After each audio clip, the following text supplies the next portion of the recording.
So remember, you're not there to drive the body. If you get to the end of the routine and you're tired, you've probably done too much. Try not to do that again. You are at liberty to stop partway through when you find, I'm just not got the drive this evening, I can't do it. It's recommended you do this first thing in the morning and, well, you do it morning and night anyway, and then do your meditation and so on afterwards. I find I couldn't do it easily in the morning. I had back trouble for several decades, severe enough to be extremely cautious of just getting out of bed and doing any form of exercise. I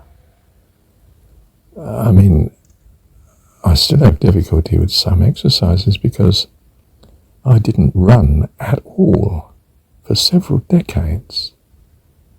I remember the doctor saying, well, you can have a lot of operations or you can live with it. Which do you want to do? I said, I think I'll try living with it. Because I didn't want to risk operations, especially as he said they can go wrong.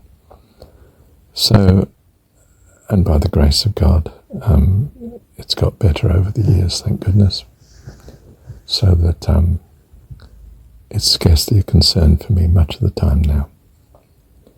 And but it does affect the way I do things.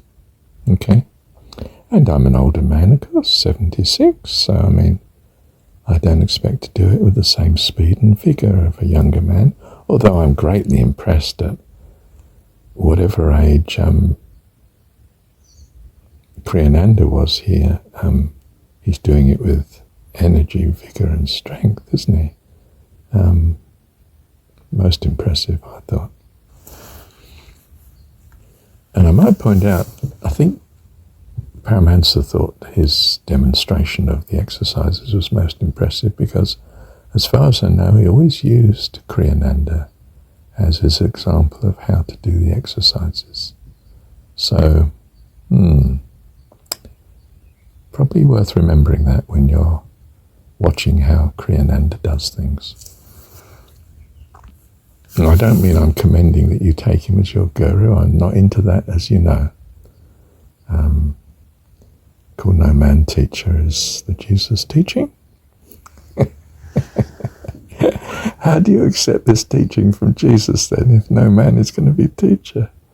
I get round that by saying, well, I'm not clear Jesus ever lived. It's a story. It's just telling me what the truth might be. And I'm not worshipping it anyway. I'm still worshipping God only. But that's not the point here, is it? It's, an aside. But suffice to say, don't do this in the morning or the evening or just because you're supposed to. Do it because you want to. And if you find when you start, perhaps I'm too close to that meal after all, or I just don't feel like it this evening, that's all right. It's not going to affect your attaining life eternal. God will give you life eternal. He loves you. There's no way he's going to leave you out. Your joy is to use the resources you have in relationship with him, not to exhaust yourself and try spending what you haven't got. Okay? Do not stress. Do not drive the body as if it has to do this. Do things. You'll see the difference. Some days you're just full of vigor and these exercises are just a gift. You feel good at the beginning, you feel good at the end. The body feels lovely. Well, that was absolutely right to do it then, wasn't it? Other days, you're not sure, but you give it a try, you start. And one or two exercises done, you're away. And you think, perhaps I'll finish, I'm okay. Yeah, I'm okay. This is good. That's fine. Or you find, oh my goodness, I wonder how long this is going to take. Oh, well, you should stop. Don't drive the body. There's no need. There's just no need. These performances are to bless you. If they're not a blessing, well, they're not to be done at that moment. Sometimes you just need rest. Sit down, have a read. Something helpful, of course. Give yourself good company. And don't follow your routine and procedure at the expense of your loved ones around you. I don't mean put them first. We put God first. But I don't put my routine first. I try and find a harmony that's going to be the greatest blessing in my household. I'm blessed now with being single and have been for about 7 or 8 years. That makes life very easy. And I'm also retired now. I've got all the time in the world to seek God. It's wonderful. It's the best time of my life. And I've had a very helpful life. I've much of my life I've just worked part-time. I've had a lot of spare time. I've had a lot of time to follow God, and that's been lovely. But it's even more so now I'm retired and single. And I'm still healthy. It's just been lovely, wonderful. So, take opportunity as it's there. Don't force opportunity.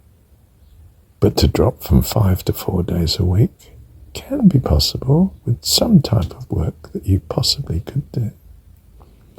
And not, be starving your family to death by doing it.